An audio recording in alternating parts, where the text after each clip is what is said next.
Hi, my name is Alyssa Bollefer, and I'm in grade 6 and go to Begbie View Elementary. And this is a slideshow about the journey of a Syrian refugee.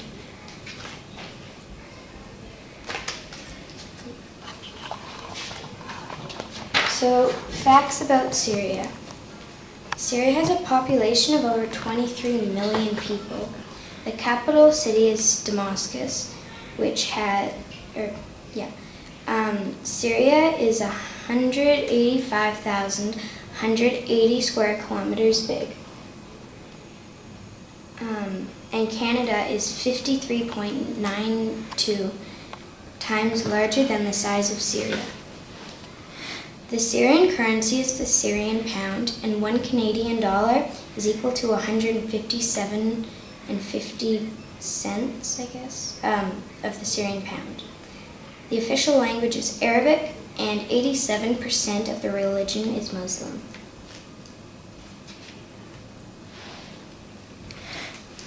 Why?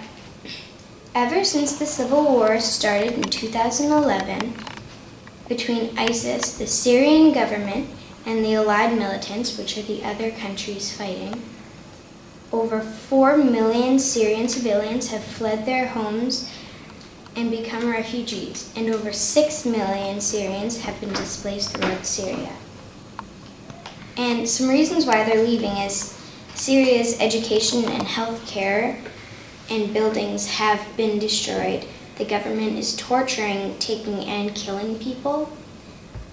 They've seen their neighborhoods bombed or a family member go missing or killed, and they feel it's not a safe place to be.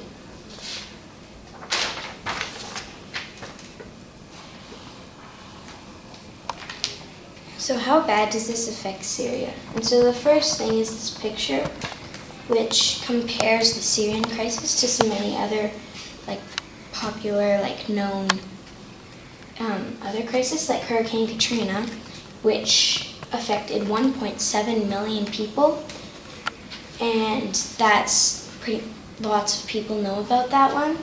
And the Syrian crisis affects 12 million people.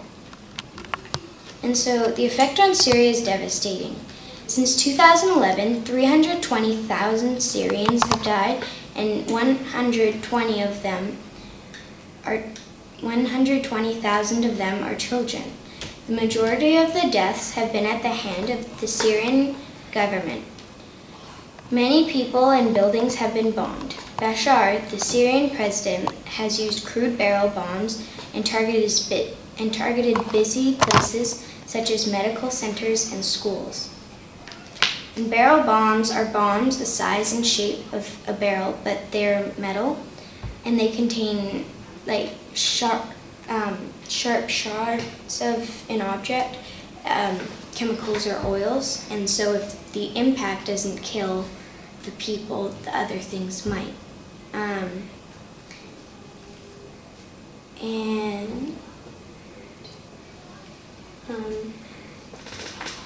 Who's the Syrian president?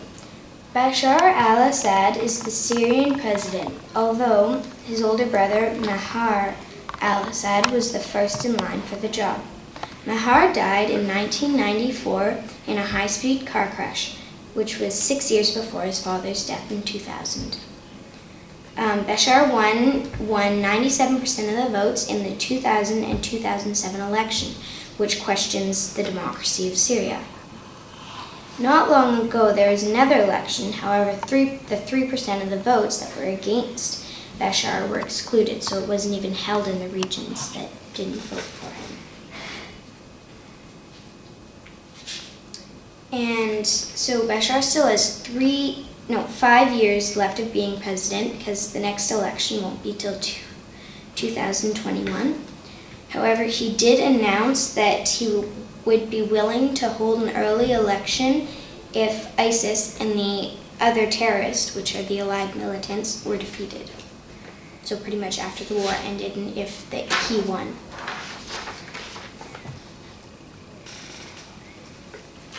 The children of Syria. More than 50% of the refugees are children. 2 to 3 million children aren't able to go to school right now because they're afraid or don't have a school to go to.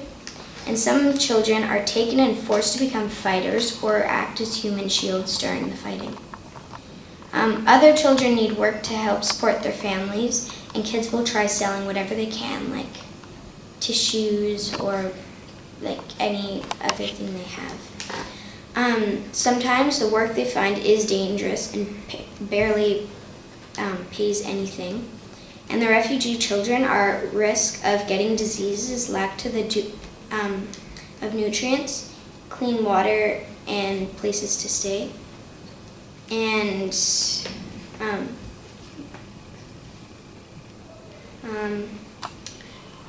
how did the refugees start their journey? Many Syrians lived in houses, but now they live in tents. Moms, dads, and kids are trying to escape at night on foot so that they won't be caught by soldiers. In the first place, they fled with their neighboring countries such as Turkey, Lebanon, Jordan, Egypt, and Iraq.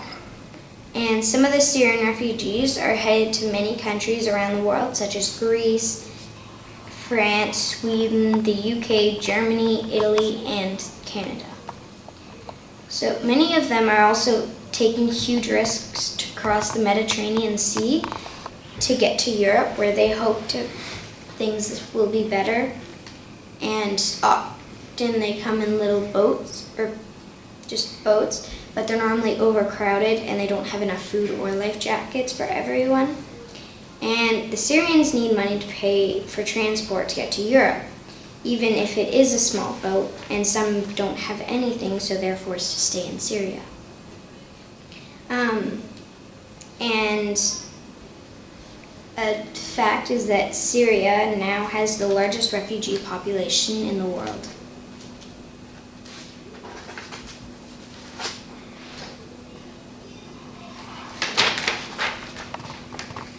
When are they coming? Justin Trudeau made an election promise to bring 25,000 Syrians to Canada by Christmas of 2015.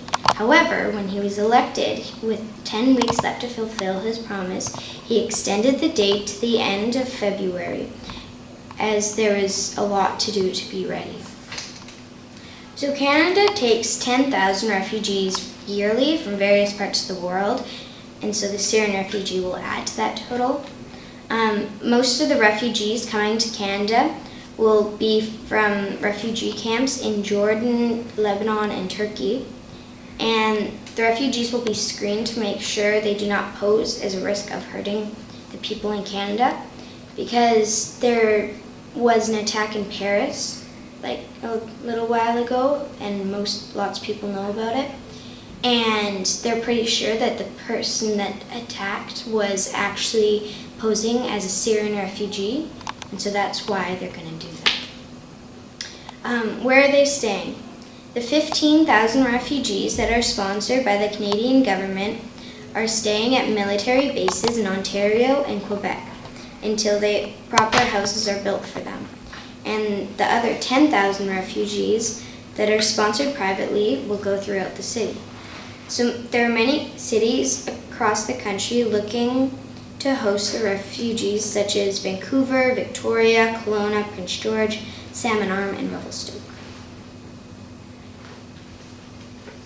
And so Revelstoke is a community that cares, because Revelstoke for Refugees, which is a local volunteer group, has formed in Revelstoke to sponsor and bring a Syrian family to our city. The group includes local citizens, city employees, and various churches. They have been fundraising, looking for donations, and have been trying to help the community understand what is needed and what the refugees have been going through. And the group has a goal of raising $60,000 and has currently raised, I think, $34,000. And yeah, they have a Facebook page called Revelstoke Refugees.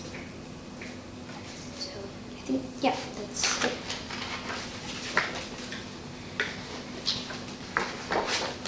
Thank you very much, Alyssa. I have a couple of questions for you. And the first question is about you and kids like you here at Begbie View Elementary. Do you ever talk about this in class or with your friends? Well, we did a worksheet in class that was kind of about Syrian refugees, except it was more about them coming to Canada and kind of like, it didn't really kind of say what they've been through or anything. And I don't think many people in this school actually do know what they've been through, because their houses have been bombed. Like, lots of them might have to leave their grandparents. You'd want to bring your kind of like immediate family first. So then you might, when you're older, if you had kids, you'd want to bring your kids first. But then you might have to leave your sisters and brothers. So you get separated from your family, or they might go to Germany and then you might come to Canada or something like that. Is it sometimes a little hard to kind of visualize what all that is like? Yeah, because like we live in Revelstoke. It's a small town, and there's never really been anything happening here.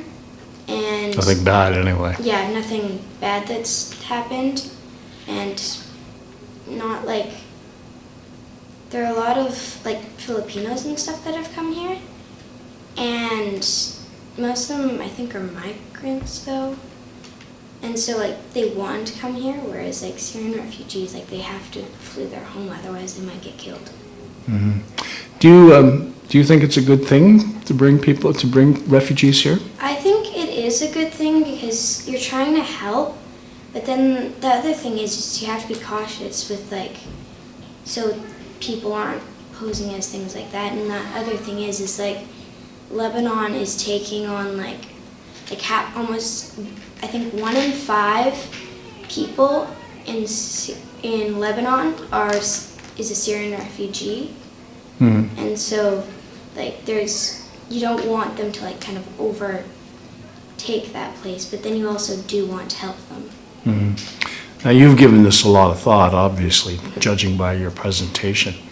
Do you think most kids at Begbie View think that bringing refugees here is a good thing, or? I think that most of them do. Like, I'm not exactly sure because like none of my friends have really talked about it, or really anyone that I've ever heard.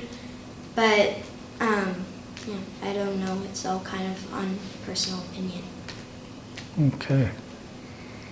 Well, I think kids' opinions matter, don't you? Because kids are going to grow up and they're going to be the next community. That's right. Alyssa, thank you very much for sharing this presentation with my audience.